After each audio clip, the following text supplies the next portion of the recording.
Hi guys, it's Friday, so we're talking about Frostgrave again. I was hoping this was going to be another video on the old observatory. Unfortunately, it's not, but I am going to talk to you about the first global Frostgrave campaign and how that went. So yeah, if you're interested in that and how the whole campaign went, because it's finished now, stay tuned, and I'm going to give you the idea of how it went and my thoughts on the whole shebang. So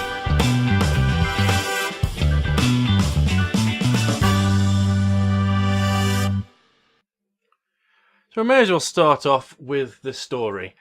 So the story went like this. There were two factions. We had the Wizards Council and we had the Seekers of Yarville. Seekers of Yarville were basically seeking out a something called Yarville. Turns out Yarville was a demon. So the first scenario, or round as it were, was to find information on how to basically summon it. So they were running contracts for wizards to go and find information. Wizards Council found out about that, didn't like the idea of them looking for loads of information, and so sent other people to find information as well. Simple as that. Wizards went out to try and find information, and that's what people did in the campaign. Scenario 2. The information was found. It was found that they needed to find crystals. Then it was just a matter of finding crystals. Crystals were found from, I think it was finding them in columns. I think that's what the scenario was. They found the columns. The Wizards Council won both of those scenarios. Not by very much, but they did win them, giving them an advantage in both of those things. Then the third one was, because the Wizard Council won the second scenario, which was find the crystals, Wizards Council, excuse me, were giving out contracts to destroy the crystals on altars, on some null altars, and of course the Seekers, excuse me, were giving out contracts to recover them and not let them be destroyed and bring them back so they could be used in part of a summoning ritual. Right, so, turns out, Seekers of Yarville, the wizards working for the Seekers of Yarville, won the third round. That put us in a tricky situation. So the Wizards had won the first two, and then the Seekers will come in and win the third one. So it turns out the Seekers are going to basically summon this demon. Now, because they hadn't won the first two, it was a bit of a tricky one. Now, I was always a bit unsure as to what was going to happen when this demon was summoned, because they hadn't won the first two and they hadn't won the third one by any great amount. It seemed right that something wouldn't go right for them, and it turned out in the end that Yarville was not a nice demon. He was not going to be controlled by the Seekers of Yarville. Turns out he'd used them to summon him back to the real world, or at least partially back to the real world, and he killed them, or at least potentially have killed them. He's done something to them. Seekers of Yarville have disappeared. And he'd sent out some of his minions, Yarville sent out some of his minions to some of his old followers' hideouts where his old riches were, and in amongst these riches were some shards, and these shards is what he needed to be put back together to make an old relic which allowed him to become corporeal again, and basically he would become this big menace in Felstad, and everybody would be doomed. He'd become a massive power, and everybody would regret it ever happening, basically. So the final scenario was all of the wizards on both sides fighting for the Wizards Council, because the Wizards Council got wind of all this. Fighting for the Wizards Council, trying to get that shard from the minions, or trying to stop the minions from getting the shard, and returning it to the Wizards Council for a reward, and getting loads of treasure in the process, because they're in this layer getting treasure. And the minion wasn't aggressive towards the two warbands. Sorry, instead he was just trying to find the shard in all of the treasure. Excuse me, which was a fairly good concept. We had some really good feedback from the players who were in the campaign on that whole concept. the idea that they were trying to find the shard before this minion was. Otherwise, they'd have to fight this quite powerful demon. Some people just went out of their way to fight it anyway. It is what it is.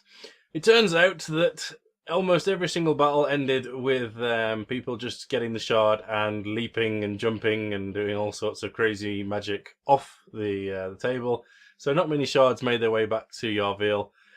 So he wasn't able to become whole again, and he disappeared back to wherever he came from. Bit of an anticlimax, but I think everybody got a lot of gold and a lot of rewards from it, so there you go. It is what it is. So that's basically how the story went. It was reactive to what happened each time. The degree that each side won each round determined the advantage and potentially the scenario that was going to be played the next round. That's the whole principle of the campaign. That's how it was going to be played. Because of that, we couldn't really plan the next round in any great detail before it actually happened. We kind of had an idea of how it was going to go, but we couldn't set it in stone because anything could happen. If one side won by a landslide, we'd really have to change what we had planned. And redo the whole thing, think of a new scenario, think of a new direction for the story, all that sort of thing. Because the scores were fairly similar throughout the whole thing, it was actually quite good. We had an idea roughly of what was going to happen for the whole thing, and it stayed kind of similar to that throughout the whole thing, which was good. It was helpful, to be honest. We had no big swing one way or the other, which was helpful. So all we had to do was kind of tailor it slightly to what was going on. So that's basically what happened. So, how did it go? So the numbers were great. We had a far bigger turnout than I ever thought we would have, to be honest. I think we had one of the rounds, we had something like 18 games or something crazy. There were a lot of games. We had people recording bat reps. We had people writing really big blogs, and in the Facebook group we had really massive sections written on it. Made it a little bit difficult in doing the summaries, which was basically taking a big old portion of text and trying to put it into a summary so it could go onto the summary pages that we wrote up. Which we're unsure as to whether that was the right way to go in terms of summarising the rounds as well. There's a lot of work to be done on like the finer points of how to run the campaign and what was the right thing to do on that sort of thing. So the numbers are great. The participation was great in terms of people spending time, that sort of thing. Watching the results come in was fantastic in terms of running it. Just seeing the numbers go like this all the way up, especially when it comes to like 2 days before the end of a round, because the rounds were running for 2 weeks, and seeing that they're like dead on, and then all of a sudden 2 people play a game and it goes like this, and then 1 day's left and then it goes like this. It was absolutely manic at some points. It's a shame, really. I asked the community. I said, "Do you want to see the results? Little recaps, ideas of who's ahead and that sort of thing." And everybody said basically, "No, we just want to see it at the end." And the enjoyment I got out of seeing it go up like that, it's a real shame. I think people would have got a real kick out of seeing it. Excuse me, seeing it step up. I can't get rid of this cough. I'm gonna have to go to the doctor's. I think it's been about a month and a half now or something stupid. Yeah, so that was fantastic. Was it global? Is the next thing on my list. Well, we had people from the US, we had people from Germany, Netherlands, Australia, the UK. So we had a lot of places involved. So I'm going to go with yes. We had at least 3 continents involved. So yeah, it reached a lot of places. Could it have been a lot bigger? Certainly, yes. There could have been a lot more continents involved. But then for a first campaign, I think it was a good effort. Getting the word out would have probably done a better job, but it did well, to be honest, for what it was. Okay, so it petered off towards the end. As you know, I've been suffering for the past little while. with my health and whatnot, and that, I think that negatively impacted towards the end of the campaign. I'd always said I'd run it for four rounds. So that's 8 weeks, and then a few days in between for figuring out what we're going to do for the next round and working out the results and the recaps and videos and whatnot. And towards the end, I wasn't feeling too great, and so we didn't get the recap video out, and we were a little bit tardy with getting the recap graphics out, and the scenarios were slower coming out, that sort of thing. So there needs to be some kind of streamline or better process to do with that. So there's definitely some work to be done, but it works. So the concept works. I think that's something that can be taken away from this. And when I posted to say basically that it was over and the results and how I felt about it and the way that it ran, we got some good words. Everyone seemed to enjoy it, and I got some nice feedback, and people were thankful that it had run. People were showing interest in us running a second one. We'd always said that the first one, we're going to keep it simple. We're going to try and keep it to basic scenarios from the rule book. Just basically make it accessible, because as soon as you start making it complicated, making up custom scenarios and using all sorts of strange scenery, you start making it inaccessible to the average player. If you keep it to the basic rulebook and just add little bits in here and there, you make it accessible to more and more people. And that was the idea. We were trying to make it so that people could play with the warbands they've got, the friends that they play with, and the stuff they've got already. That was the idea. Try and make it accessible to as many people as possible, therefore you get as many people playing as possible. That was my thought anyway. Excuse me.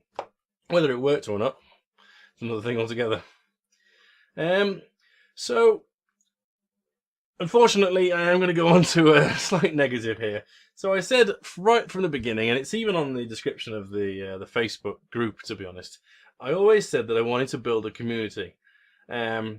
When you go on the Facebook group for Frostgrave, you see lots of things posted, people posting blogs and videos, and they post progress, and everybody's saying, oh, that's awesome, where did you get that miniature, and that's great, and if you do this, it'll look better.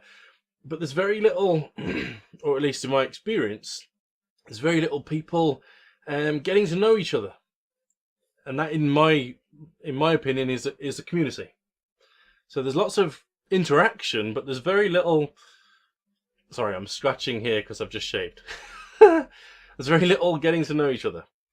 And that's one thing I was hoping to build as part of the global campaign. So the idea that one side gets behind Yarville, one side gets behind the Wizards Council, and there's a bit of banter in there. So if one side starts losing, the other side starts jeering, and just in doing that, they start to a little bit of banter, and then maybe some conversations start building up around the games. But people were putting such a lot of effort into doing battle reports, and people were saying, "Oh, that's cool," and "I like your table," and it's basically the same communication that you get in the Frostgrave group, but there wasn't anything more.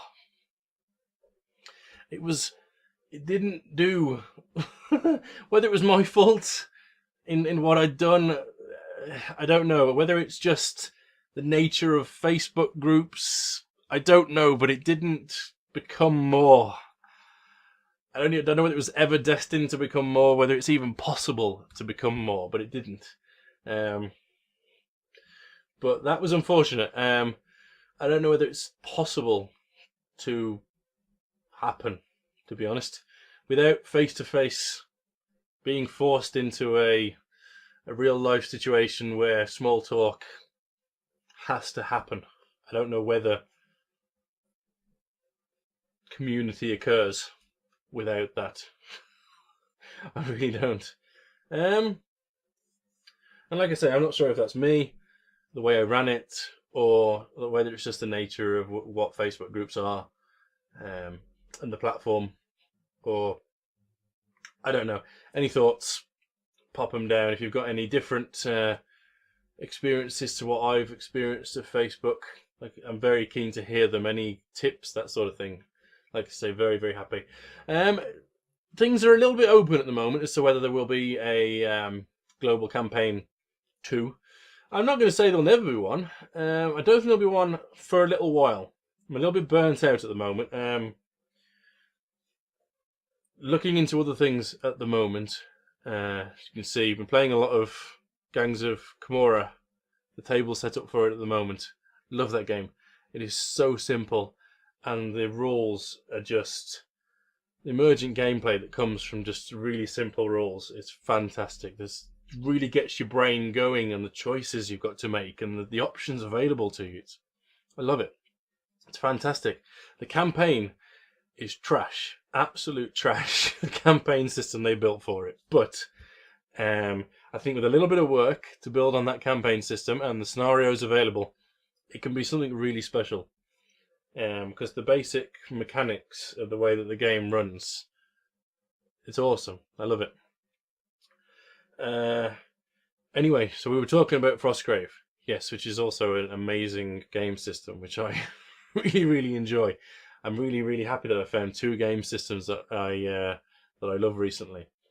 The concept works. The short of it is the concept works of a global campaign. I mean, the same concept could be used for a 1-day campaign if you were, because I don't think you could use Frostgrave for a tournament. But if you wanted to hire a hall out, get a group of people around, and run a campaign where people choose sides, and where people choose to back one side or another, that works as well. You don't necessarily have to have it so that it's evil versus good. You can just basically say, you're wizards for hire.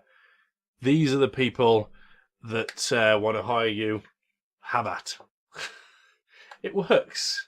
And it fits the theme as well. The idea that they're basically just out for money and venturing into the frozen city to plunder and get the riches that are thawing out in the wonders of this old city.